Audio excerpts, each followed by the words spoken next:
All right. Hello and welcome to another episode of the Jenna Hurst podcast. And we have Greg Biggs with us today. And I just want to say, I reached out to you was it last week that was your birthday?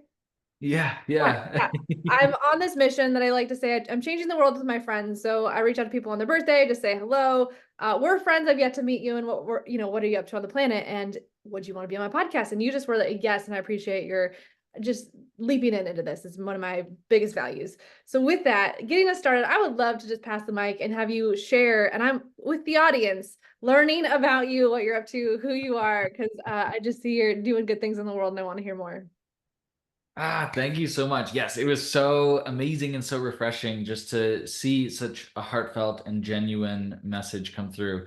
And I was like, ooh, I love her vibe. And so it just lit me up so much. And so I'm first off very excited and honored to be here because I think what you're doing with this podcast, what you're creating, the messages that you're spreading is just so needed right now.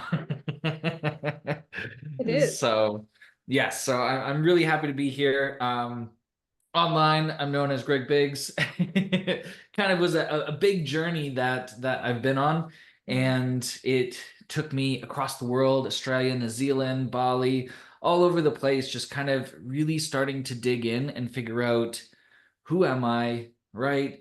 You read all of these spiritual texts and things like this, and it's like you are creating your own reality and all of these things, and you can have and be and do anything that you want. And I was like, is that true? Let me figure it out.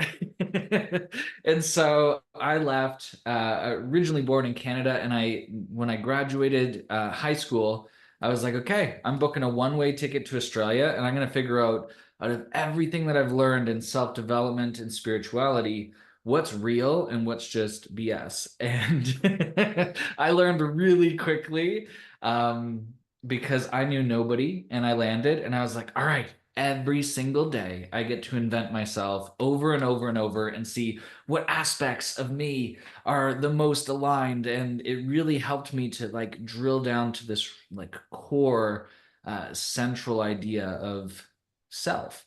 And I feel like that shaped the entire rest of my life. So, I love that. And I just want to bounce off that so much because as someone who has not been to other countries, and quite honestly, there's a part of me that has that, like, I don't know if it's just jealousy of like, I wish I could just do that. And there's no reason I can't. And just what I'm seeing in the value of coming together is I literally get to vicariously live as if I did because of the way you share and what we're able to do, which I just see is this like, I'm still bringing language around it, like 12th dimensional sight, where it's like you really can get into another person's experience and literally feel it. I mean, we have that experience with movies, and you really can kind of overlay someone's experience on yours and glean and capture. Landmark Forum, I don't know if you've heard of it, I went to that. It was kind of the same thing. It was people are telling their real life stories, and you can see yourself in that story and discover pieces of yourself when you have that esoteric Eastern culture. When you're in the Western brain and that Western mind of like learning linearly, you are that jealousy. I have to do it myself to learn, where it's like, no, I actually don't have to do it myself. I get to just have a conversation and act as if I went to Bali and all these kind of things. And yes, doing the experience would change my life. And just I just excited to glean from your experience of self today, if that feels like in resonance to conversation. And the concept of self. You said something too, the concept between personal development and self-development. And like I really see like the trauma program and then that who am I underneath? And as someone who's recovering codependent, I don't have a frame of self so much. I was religious cult, like there was no self. Self was bad, and I become what they tell me to be surviving. And so as I come up and discover myself in my frame, it is scary, quite honestly. So I don't know if anything shows up with your own pursuit, if it was scary or how it felt or in the pursuit of discovering self. yeah, it was definitely it felt scary because we feel like we know who we are, right? There's this like defined like this, oh, like of course I'm me, right? And then when we actually start to look at it, we start to discover layers of these versions of ourselves that we've picked up and maybe even lived like momentarily, but the people around us continue to hold us to. And I started to realize that a huge amount of my personality was actually just a reflection of what other people expected me to show up as. And that was the scariest part because I was like, oh my gosh, then who am I if I'm just like a combination of everyone's expectations? And the moment I started to sway, the moment I started to change and to figure out something else, being like, oh, maybe this is me. People are like, ah, what are you doing? That's silly. That's not you. This is how you show up. Mm-hmm. And it was a wild ride. And I started to figure out that there's these three essential layers to kind of coming into myself. And the first one is what other people see us and expect us to be. And as soon as we can get through that, and to be fair, most people never actually get through that. And they're living in this secret people pleasing identity for so long. But the moment we get through that, we're like, okay, well, who would I be if I wanted to be me, right? And then we start to play with these ideas of who we think we are. Mm-hmm. And as we start to go through and we play with that and we start to let go of more and more of these other identities, this really soft voice, this really soft identity starts to just emerge out. And it's Mm-hmm. effortless and it's Mm-hmm. beautiful. Mm-hmm. And at some moments we're like, am I is that me? Like, oh, that's interesting. I didn't know that I felt that way about these things. Mm-hmm. And it's the most beautiful coming home Mm-hmm. that I've found. And it really renders a lot of the personal development out there useless Mm-hmm. because we're like, oh, actually, I don't need to consistently be working on myself. I just have to let go of the parts of me that aren't me.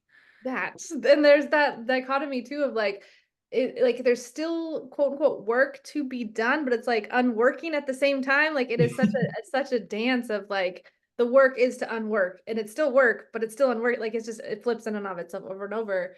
And I just appreciate the way you said that. The three layers are so clear for me to see.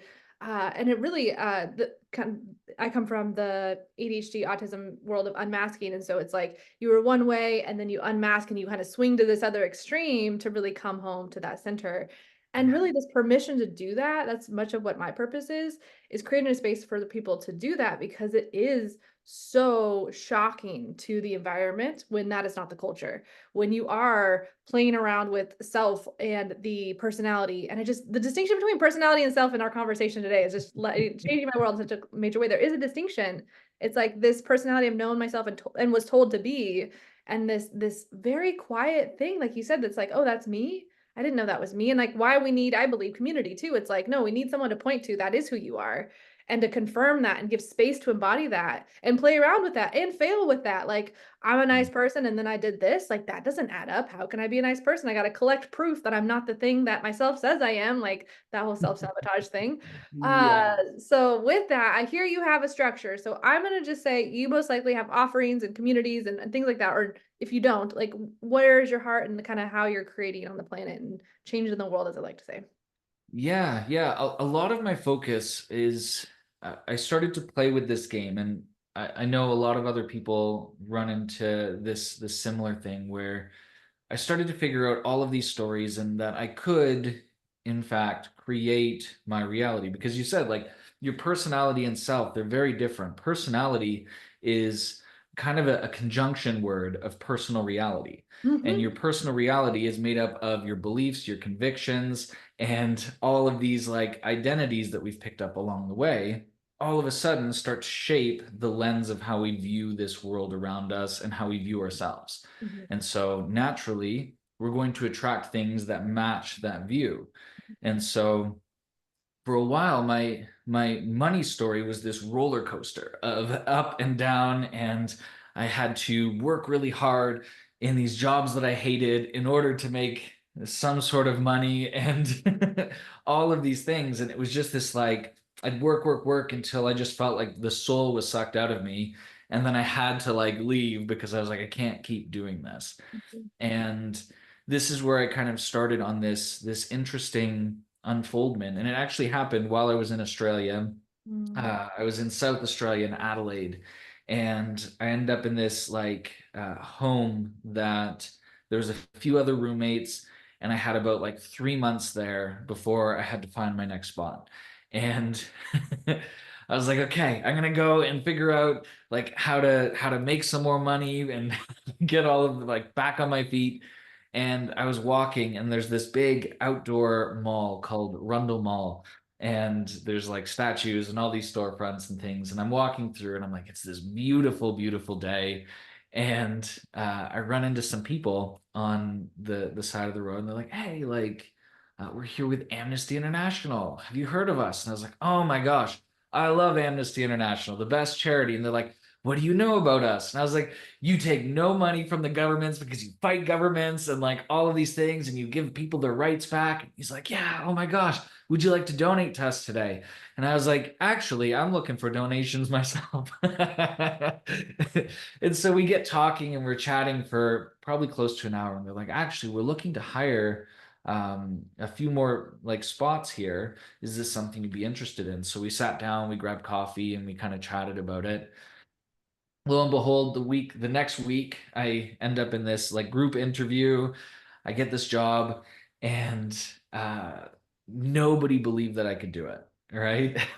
I'm this Canadian living in Australia, and they're like, "We just hired you because we think like you're very passionate about this, but like I don't think that you're gonna do very good, right?" And within the first week, I was at the top of the charts for getting donations. The Wow. first day, I worked like 12 hours because I was so frustrated. We just stood on street corners or in malls, but if you're new, you just stand on street corners and you're talking to people. So by the end of the first week, I was at the top of the charts. Second week, same thing. And I'll never forget that the boss, he's this big, jacked Australian guy, and he brings me up, Shane, and he's like, Big Z here. I didn't believe in him. And he's showing all of you who've been working here for years. He's been here 2 weeks. And I was like, yeah.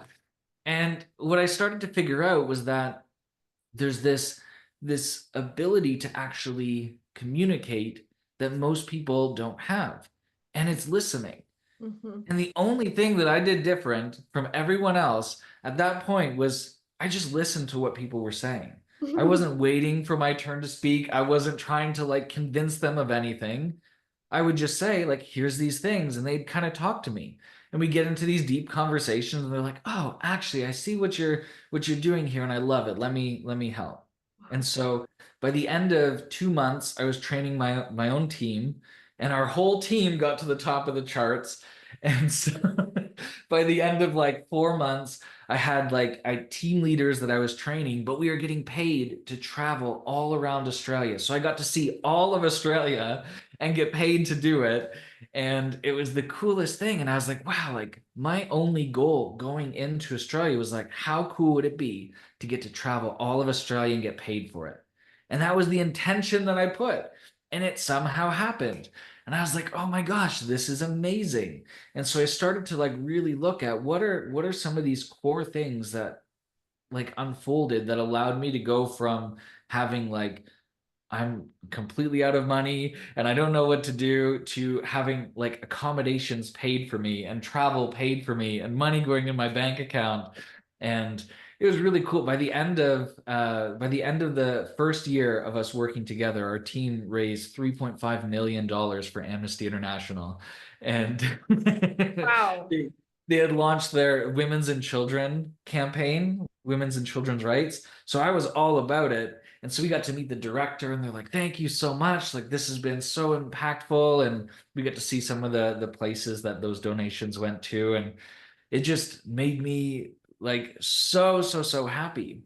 And what I realized was there's actually this interesting correlation that happens between passion and excitement Mhm. and our relationship to money. Mm. And we don't notice, but sometimes when we start a job, right? And this was a pattern for me, and I've noticed other people going through similar patterns. But when we start a job, we're usually excited about it, Mhm. right? Even if it's not that great of a job, we're excited to get paid. We're excited to change our situation. And there's this excitement. And then we get into this monotonous groove of it. And all of a sudden, our money story changes and we're like, oh, now I'm just kind of struggling to pay the bills and I don't know what's changed and I got to find a new job or get a raise or something. And that's usually when our passion and our excitement starts to fade. Mhm. And I started to repeat this over and over. I was like, what's my next dream job that I would do? And it was Mhm. a travel agent. And I was like, oh, I wonder if I could get paid to travel the world, right? And so when I came back from Australia, it was the randomest series of events and synchronicities, as I like to call them. Mhm. And I come back and another charity was like, hey, I heard what you did in Australia. Can we bring you on right now? And I was like, of course, I would like that a lot. And so I'm standing there and I'm working and I sell this lady on adopting or sponsoring a kid and all of these things. And she's like, I will tell you, I've been here in this travel agency in the mall for a really long time, and I've come by this booth over and over and over again, and you're the first person who's actually convinced me to start to donate. And I Mhm. was like, it's something that I believe in. I'm passionate about it. And she's like, how would you like to, like, if you're ever looking for another job, we would really love to have you in our shop. And I was like, yeah, actually, I've been wanting to be a travel agent and I've been walking by and picturing myself in this corner booth. And I'm so excited. And she's like, well, I'll put in a good word with my manager. We're hiring right now. And I was like, okay. So I got rushed through. There was like 6 layers of uh, interviews and group interviews and things. But there I was, probably 4 months later, sitting at that exact corner spot as a travel agent taking bookings. It's like that's where the experience, like it's unbelievable. Yet when you start to learn the mechanics of listening to self, like because I can see myself energetically saying no, and I'm like, no, it's a yes. This is good. Like learn body to respond to this reality as a good thing.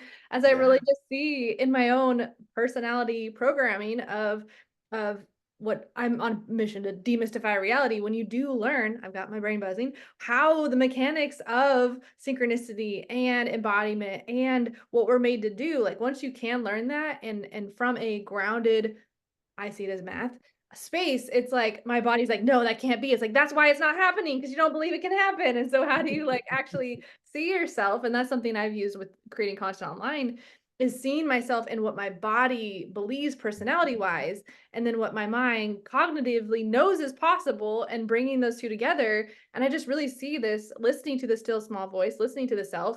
While some people have paths that lead them to wild, trips and journeys and they talk about them. Sometimes it's just what do I get at the store? What do I do here? Like they can be like I even have it as like what mug do I use in the morning like to learn that intuitive voice to guide me. It can be the most basic things. Exactly. Like I'm like what one does my energy want and really for me it's my gut, learning how to listen to my gut and that's my where my intuition lives.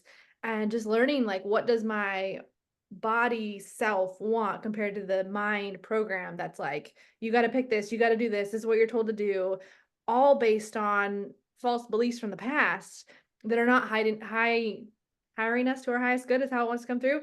There is this like it's already done experience that I walk in, and how do you translate to that to someone whose program is like, no, that's wild, that's crazy, that's the scary woo of spirituality, and much again my passion to demystify because there is that ability to really see it and it's count onable in a sense. Like you can start playing with it and really creating your reality from not a ego space because that can just play more into that getting trapped, but like an actual grounded, true, clear relationship with self. I just really saw that in your story in just a way that was like, I'm just going to show up and love this. And I also hear the power of listening big time. I want to dig into that. And then I also, what was the other piece that I saw? Coming to it newly. Oh, I just heard that when you are kind of out of your own way, like you are able to listen and that person who saw you because you weren't in your head being like, I got to sell this, I got to do this, I got to like you weren't going off any what you were supposed to do. You'd already kind of deconstructed your whole personality structure by changing your culture and where you live. So it's like you didn't have anything to bring to the table. You were like, I got nothing. And they're like, great, I would like what you've got to sell because you've got nothing. I don't know if that's translating out there, but that's what I'm seeing.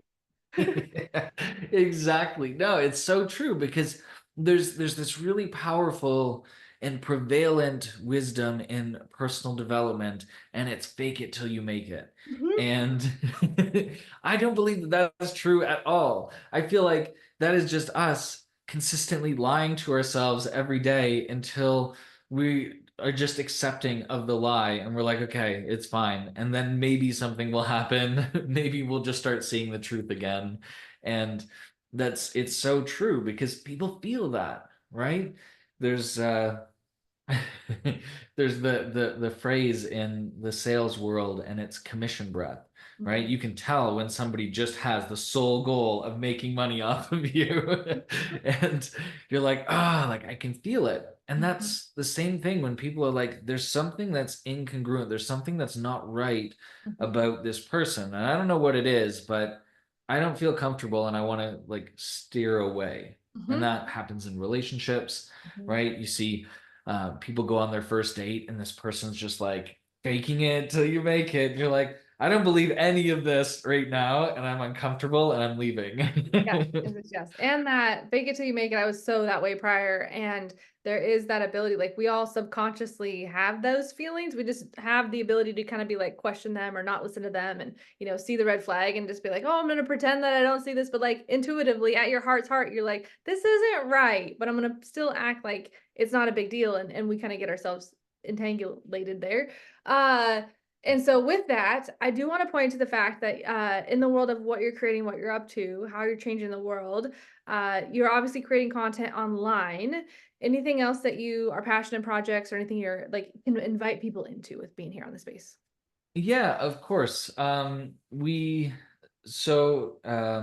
have a podcast that we've just launched as well, called Conscious Coach Radio, and it's all about kind of getting into the esoterics, the self-development, and the business world of Mm, making it online, right? Coming into the space and stepping into being a healer, a coach, a leader in that space authentically.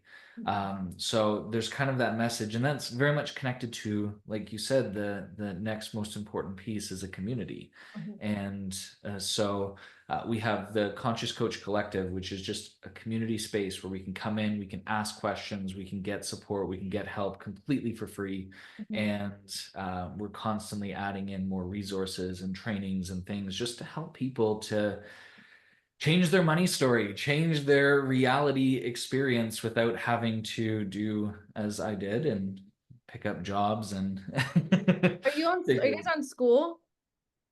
Not on school. Okay, No, we're okay. we're using Facebook. I've been looking at the school platform, but Yeah, there's someone on there that has, I think they're using that title. And so I want to think I get emails from a conscious coaching thing, which, I'm not sure. But either way, you're on Facebook. Sorry. I thought maybe that's where we had some connection, how we got in each other's worlds with an aside. We did school for a while. It's not for us at this point in time.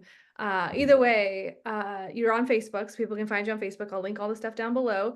And you say that it's free, which I would love to hear just that model and being able to actually sustain and offer that as a resource. Like that's a huge heart of mine of giving resources out in that way that people, not having, yeah, there's this whole thing there I could preach on. I just love to hear your heart and obviously doing the thing and changing the world. yeah, well, yeah, I appreciate that. And for me to have a space and a community that people can come to, they can ask questions and they can start to figure out their path. Mhm, Because especially when you get into the world of entrepreneurship and things like that, there's a lot of fantastic resources out there, and there's also a lot of resources that you pay a tremendous amount of money to get a very small piece of the puzzle, and mhm, then you have to pay a tremendous amount of money for the next one. mhm. And I And if you think didn't get this, I have to interject, like my experience with this happened to me. It's like I paid, the 14,000, and if you didn't get what you paid for, that's on you and for you to learn, and that was your lesson. It's like, I was needing, I mean, I did learn something. Yes, I'll say that it was a $14,000 lesson that I learned. I would have loved to have something tangible out of that. So I hear that's really what you've experienced an antidote to that as well, is kind of what you're saying. yeah, yeah, exactly. And that's kind of our point is we want to put the stuff that most people charge for up front Mhm, because we understand that there's so many hurdles as you're getting going, just as much as beforehand. So mhm, let's get you to generate income. Let's get you to get your wisdom out there to you want to change the world. Let's get that piece out to the people mhm, and then let's figure out how you can do how you can sustain that, how you can kind of put systems around that, and how you can get really good at that. So we do a lot of training around coaching modalities. We do a lot of training around healing modalities so that your client's experience just gets better and better and better, and it becomes natural for you to charge accordingly. Mhm. And and it's resourceful and it's valuable and it actually makes sense for you to be charging that, not this arbitrary, I'm going to charge $10,000 now Yeah. because I was just thinking that the other day. I was like, you know how we always have these perceptions of lawyers like getting paid outrageous amounts. I'm like, I've hired a lawyer and like they actually work for that and they're only this many dollars an hour. And like a coach just shows up and talks in a space and like they're not actually working for me personally. So like lawyers used to be these really expensive resources when they're actually really affordable compared to the coaching industry, if you want to look at it that way. So it's like yeah. that concept is something that I'm out to change. And I just do have this weird feeling that I do believe services are needed and we do need to make money, and that valuing that making money is very valuable and that synergistic ecosystem. I just know for myself and people in my life that don't have resources, it's like, sorry, you don't get to heal. You don't have $300 a month. Better luck next time. And I'm like, the people for me with ADHD in my community, I don't know if you know, I have 144,000 followers on TikTok, and just in that ecosystem of 25% of those with ADHD are inside of the conversation of life and death. And I'm like, and they don't have resources, or majority, you know, including myself, don't have the resources to pay $3,000. And so it's like, that's not a solution. Like that doesn't work, and be able to get in this ecosystem of self-coaching and self-healing, and then also creating a what shows up as an empire, a healing system, an actual thing. Once you are embodied and you get that proof, you can go help other people and make money and create that synergistic ecosystem. So I really see that that's what you guys are up to. And just, of course, we connect because that's just what happens. Like it just is naturally there. Like our feelings are, you know, we just resist those that are have that. I love the way commission breath. Like it just, there's not resonance. Like you don't come up and have these conversations organically because you just aren't embodied in that way. It's like, I need $10,000 before we talk. And it's like, I don't know why we're talking. It just feels good. Let's go and see what's here. And these things uncover. And I see that organic place of just, we are changing the world just by showing up and being community online Mm, and leading yes. that way and making it real. And this is how we heal.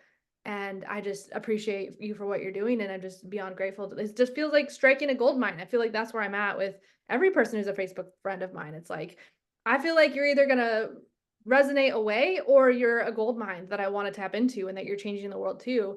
And so how Yeah. do we kind of go through those spaces? And that's just where I invite everyone in, because I'm like, I feel like you're up to something good. And of course you are and have been and just embodied in that. I would love, I don't know if that company still exists. It just feels like there's a lot that could be learned from what they're accomplishing on the planet. I don't know if that's something that shows up for you, like all that you learned with how helping someone, that is the amnesty thing.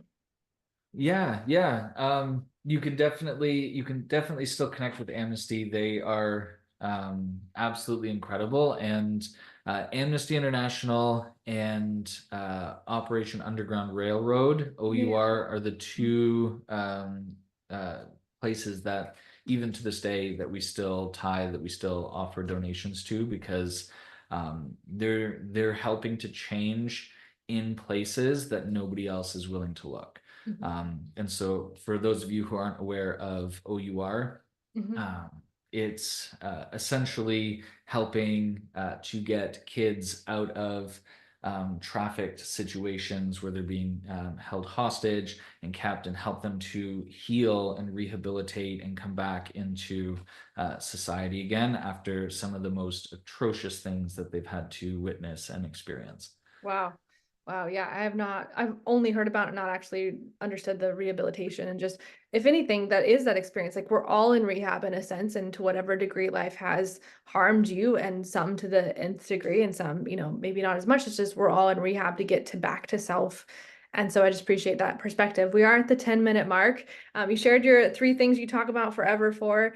And I really just, what I want to sit here and think, the esoteric conversation is something that's important to me in this pursuit of demystifying reality and making it real, and not getting lost in the woo, and actually having it being safe, and that there is right and wrong and good and bad things are happening, and this false love and light that can be preached in a way that's harming humans. I don't know if you've been hurt by that personally, and if you have anything you'd love to speak on just from the heart of how do we all come together and be friends when we're all at the same goal? It's just some are missing the shadow side is kind of where it shows up for me. Yeah. Yeah. And I think that's a whole part, is that there is moments of life that aren't that great. And the sooner that we can own the truth of our reality rather than trying to avoid it or hide it or bypass it, it's that's what, like, the saying that always runs in my head is the truth will set you free. Mhm. And yes, it's amazing, and it's so key for us to be optimistic in life, because we're going to raise the frequency of the people around us. We're going to inspire others to have better days and moments. But when we're having a hard time, it's important to not just be like, well, there's going to be this grander lesson and all of these things. And it's like, no, like, feel the shit, like, Mhm. feel into it, like, allow yourself to go into that space and open up and find your community, find those resources, find those people that like what you're doing, right?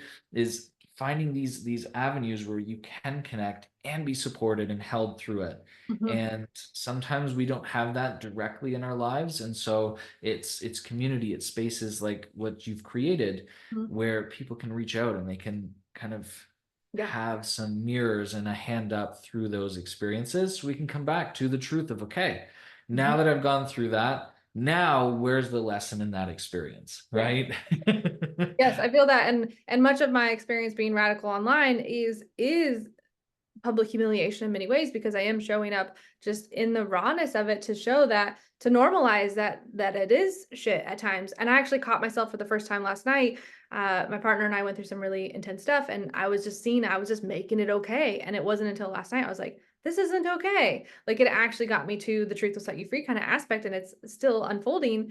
I can just see my own spiritual passing and spiritual, or not even spiritual, it's just trying to mend a wound compared to tearing into and getting into the wound, and how creating safety can almost backfire because you're like creating a false illusion of safety when it's actually, yeah, there's not structure. I think that's what's there. I think we're all kids who didn't have good models of safety and healing and whatever element of codependency exists. And so it is new and it is foreign, and we're all discovering it out loud in many ways. And so having space community, I just appreciate you doing the work and creating that ecosystem for us to restore. Yes, yes.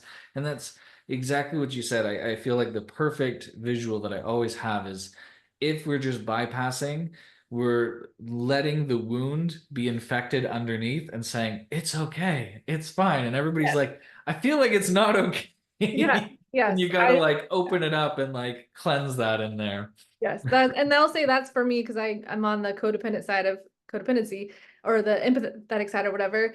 And there is that like avoidance of the wound because I don't want to be with it. And I just saw it really clearly last night. And I'm like, oh shit, that's Yeah. really not helpful. Like, and Yeah. we can demonize the quote unquote codependent. I just see the culture talking about the quote unquote narcissism. I'm like, oh shit, like pretending that it's okay is not okay either. And so either way, we're at the 5 minute mark, and I know I use the free Zoom as I want to help everyone show that they can. I don't also want to pay the money, and B, I really want people to show that they can do a podcast without resources, and I really want to start up in that way. And I really hear, is that something that you guys, in many ways, with starting your community, having it being free, showing that you can do this from limited resources? Is that a big value of what you guys have?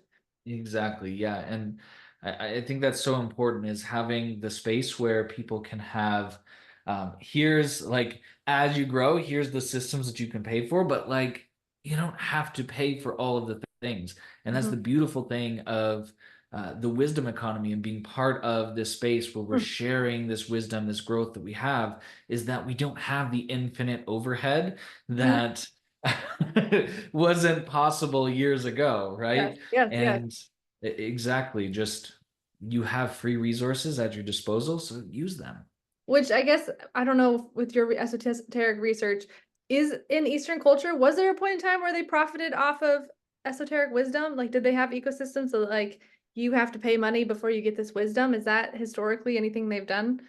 So historically, the way that it was set up was that um, anyone that was considered the spiritual leader of the community, they relied upon, like they would go around to houses in the community, Mhm. they would receive food, they would receive everything that they need, shelter, it would be provided for them.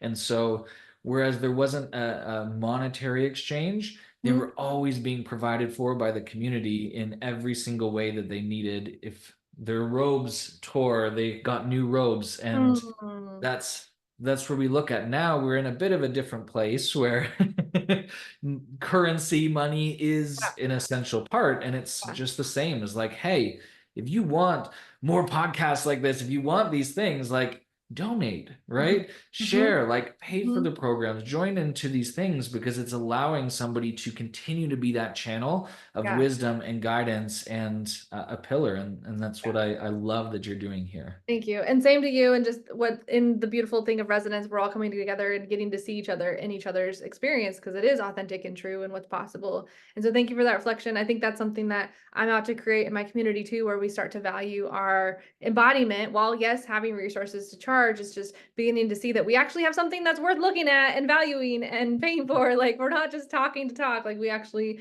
like walk the talk and we can be a resource and that this is valuable. I mean, in the Western culture, it's not valued. Having a connection to self is not, so I mean, it is a privilege in many ways, or you've just had such a like devastating reality that you were forced to be self is all you had.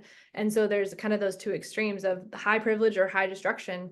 And I have a personal preference and passion for those that have been completely destroyed just from my experience. It's like trying to get out from the undertow in this culture is really difficult. And so I just appreciate your heart and the free resources. All the links are down below.